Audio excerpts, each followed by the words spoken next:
কোটি কোটি বছরের পুরানো দুটি পাথর। আসসালামু আলাইকুম বন্ধুরা, আমরা আছি আজকে সোনাতলা থেকে কাবিলপুরে দুটি পাথর দেখার উদ্দেশ্যে। এই পাথর দুটি কত বছর আগেকার পুরাতন, যে এখানকার বৃদ্ধ মানুষেরাও বলতে পারে না এর রহস্য। এটা কেউ কেউ ধারণা করে এটা পৃথিবী সৃষ্টি হওয়ার থেকেই এই পাথরটি আছে, আবার অনেকেই মনে করে এই পাথরটি কিয়ামতের দিনে ধ্বংস হয়ে যাবে। এখানে মুসলমান ধর্মের লোকেরা আসে মানত করতে এবং হিন্দু ধর্মের লোকেরা আসে ভক্তি বা পূজা করতে। এই জায়গাটি এখন একটি জঙ্গলে পরিণত হয়েছে।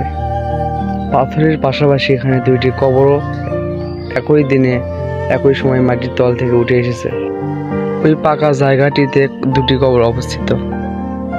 ওখানে জঙ্গল দেখে আমরা কবরের কাছে যেতে পারছি না। এই জায়গাটি বগুড়া জেলার সোনাতলা উপজেলার কাবিলপুর গ্রামে অবস্থিত।